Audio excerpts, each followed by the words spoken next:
ഇനിയിപ്പോൾ അവനെ ചെയ്തോന്നറിയില്ല, കുറേ നാളായി കണ്ടിട്ട്. അവന് ജോലിക്ക് കയറിയെന്നറിയില്ല. മാങ്ങയുള്ള മാവില് കല്ലെറിയും. സബ്സ്ക്രിപ്ഷൻ തുടങ്ങിയത് അറിഞ്ഞോ? അറിഞ്ഞു. എന്താ അഭിപ്രായം? എല്ലാം നല്ലതാവട്ടെ, എല്ലാം ജീവിക്കാൻ വേണ്ടിയിട്ടല്ലേ നിങ്ങൾ ഈ ചെയ്യണതും.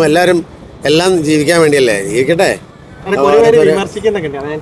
വിമർശനമല്ലേ അവരെ ഇവിടെ വരെ എത്തിച്ചത് അല്ലേ?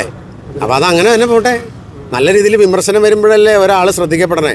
ഇപ്പൊ അവരെ വിമർശിച്ചില്ലായിരുന്നെങ്കിൽ അവർ ശ്രദ്ധിക്കപ്പെടുമായിരുന്നോ? അപ്പൊ ആ വിമർശനം നല്ലതല്ലേ. ആക്ടിങ് ഒക്കെ കാണുമ്പോൾ രേണു മറ്റേ ഈ വേറെ ആൾക്കാരൊക്കെ ആയിട്ടുള്ള ആക്ടിങ് കാണുമ്പോൾ ഈ സുധിച്ചേട്ടനെ പറ്റി ജീവിക്കുക ഉള്ള രീതിയിൽ സംസാരിക്കുന്നുണ്ട്. അപ്പൊ അതൊക്കെ ഭയങ്കര ഒരു അരോചകമായിട്ടുള്ള ആൾക്കാർ പറയുന്നുണ്ട്. അത് പറയട്ടെ. ആക്ടിങ് എന്ന് പറഞ്ഞാൽ അതല്ലേ, മറ്റുള്ളവർക്ക് ദേഷ്യം വന്ന രീതിയിൽ ഒരു ക്യാരക്ടർ ചെയ്ത് വിജയിക്കുക എന്നാണ് അവരോടുള്ള ദേഷ്യം. അപ്പൊ അത് നല്ലതല്ലേ. രേണു തന്നെ പറയുന്നുണ്ട് ഇതൊക്കെ സുധിച്ചേട്ടന് വേണ്ടിയിട്ടാന്നൊക്കെ ഡയലോഗ് പറയും. ഞാൻ ചോദിക്കട്ടെ, അവരുടെ മക്കളെ ആര് വളർത്തും? അവരൊക്കെ ഇങ്ങനെ അഭിനയിക്കുകയും കാര്യങ്ങളൊക്കെ ചെയ്താലല്ലേ പറ്റുള്ളൂ. വിളിക്കാറില്ല, എൻ്റെ വൈഫും ഒക്കെ വിളിക്കാറുണ്ട്. അപ്പൊ എന്തെങ്കിലും ഇടയ്ക്ക് വൈഫ് എന്തെങ്കിലും കാണുമ്പോൾ ഇങ്ങോട്ട് വിളിക്കാറുണ്ട്, അങ്ങോട്ട് വിളിക്കാറുണ്ട്. ഞാൻ വിളിക്കാറില്ല. മാങ്ങയുള്ള മാവില് കല്ലെറിയും. അല്ല, അങ്ങനെ വിമർശിച്ചതുകൊണ്ടല്ലേ അവരത്രയ്ക്ക് പബ്ലിസിറ്റി ആയത്. ഈ എങ്ങനെ വിമർശിച്ചാലും അവരോട് ഇഷ്ടമുള്ള ഒരുപാട് പേരുണ്ട്. ആ ഇഷ്ടം കൂടുള്ളൂ, കുറയില്ല. അതാണ് അതിൻ്റെ ഏറ്റവും വലിയ സംഭവം അല്ലേ. അപ്പം അതുകൊണ്ട് അത് കാര്യമാക്കണ്ട. വിമർശിക്കുന്നവർക്ക് ഞാൻ ആവശ്യത്തിന് എനിക്ക് സപ്പോർട്ടുണ്ട്. അങ്ങനെയൊന്നുമില്ല. അങ്ങനെ സൈഡ് ഈ തങ്കച്ചനെ ഈ പറഞ്ഞ പോലെ സെക്യൂരിറ്റി ആയി എന്നുള്ള രീതിയിലൊക്കെ ഒരു വീഡിയോ ഒക്കെ ചെയ്തിട്ടുണ്ടായിരുന്നില്ലേ?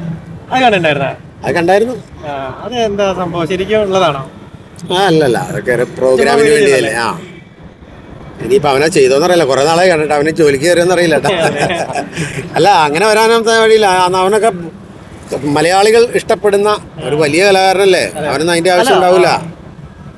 അതിന് തന്നെയല്ല, സെക്യൂരിറ്റി പണി മോശമാണെന്നൊന്നുമില്ല. ഏത് ജോലിയും അതിൻ്റെതായ മാന്യതയുണ്ട്. ഇപ്പം അങ്ങനെ ചെയ്യേണ്ട കാര്യം അവനില്ല. അവന് അതിൻ്റെ മേളിൽ പേരുണ്ട്, അതിന് ട്രിപ്പുകളുണ്ട്, സ്റ്റേജ് ഷോകളുണ്ട്. അപ്പം അതുകൊണ്ട് അതൊന്നും അവന് വരാൻ സാധ്യതയില്ല. അത് കഴിഞ്ഞതിന് ശേഷം ഞങ്ങളൊരു ഫംഗ്ഷൻ ഒന്നിച്ച് കണ്ടായിരുന്നു. അതിനിടയ്ക്ക് അവനൊരു വർക്ക്ഷോപ്പിലിരുന്ന് വെച്ച് അവനെ വണ്ടി വർക്ക്ഷോപ്പിൽ കയറ്റിയേക്കുക. വർക്ക്ഷോപ്പിലിരുന്ന് എന്നിട്ട് വർക്ക്ഷോപ്പ് പണിക്കാരൻ്റെ കൂട്ടൊരു സംഭവം ചെയ്തായിരുന്നു. അപ്പം വർക്ക്ഷോപ്പ് പണിക്കാരനായതല്ലല്ലോ.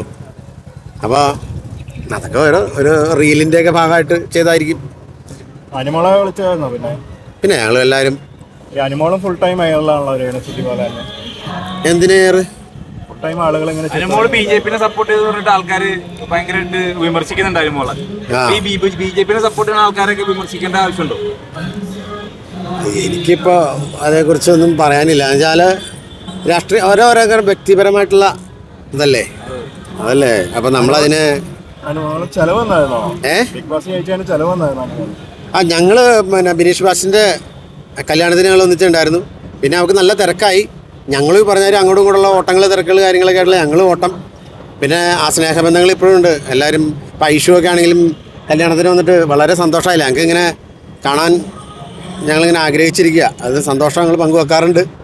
അന്നത്തെ ടീമുകൾ എല്ലാവരും അങ്ങോട്ടും ഇങ്ങോട്ടും വിളിക്കാറുണ്ട്. ഞങ്ങൾക്കൊരു വാട്സപ്പ് കൂട്ടായ്മയുണ്ട്. എന്തെങ്കിലും ഫംഗ്ഷൻ ഉണ്ടെങ്കിൽ അറിയിക്കാറുണ്ട്. ഞങ്ങൾ ഒന്നിച്ച് കൂടും. അന്നേരമാണല്ലോ ഞങ്ങൾക്ക് എല്ലാവരും കൂടാൻ പറ്റുന്നത്. എല്ലാവരും രക്ഷപ്പെട്ടു. രമേശ് ചേട്ടൻ പാലക്കാട് ജയിക്കട്ടെ എന്ന് ആഗ്രഹിക്കുന്നുണ്ട്. അത് വേറെ ഇതൊന്നും ആയിട്ടല്ല, രാഷ്ട്രീയമല്ല. അതെൻ്റെ പേഴ്സണൽ വ്യക്തിപരമായിട്ടുള്ള എൻ്റെ രാഷ്ട്രീയം വേറെയായിരിക്കും, പുള്ളിയുടെ രാഷ്ട്രീയം വേറെയായിരിക്കും. ഞങ്ങളെല്ലാ രാഷ്ട്രീയക്കാർക്കും വേണ്ടി, സുഹൃത്തുക്കൾക്ക് വേണ്ടിയിട്ട് ഞങ്ങൾ ഇലക്ഷൻ പ്രചരണത്തിന് പോയിട്ടുണ്ട്. അപ്പോൾ ധർമ്മത്തിന് വേണ്ടി പോയി. അതിന് ഒരുമാതിരിപ്പെട്ട സിഖ് സജീവ് എന്നും പറഞ്ഞിട്ട് LDFൻ്റെ സ്ഥാനാർത്ഥി ഉണ്ടായിരുന്നു നമ്മുടെ അങ്കമാലി ഭാഗത്ത്. അപ്പോൾ അവിടെ പോയി. എല്ലായിടത്തും നമ്മൾ പോകും. കാരണം നമ്മുടെ സുഹൃത്തുക്കൾ ആദ്യം പറഞ്ഞില്ലേ, ഒരു കലാകാരൻ്റെ മനസ്സ് നല്ല മനസ്സായിരിക്കും. അപ്പോൾ അവർക്കൊക്കെ എന്തെങ്കിലും ചെയ്യാൻ പറ്റും, ചെയ്യാനുള്ള മനസ്സും ഉണ്ടാവും.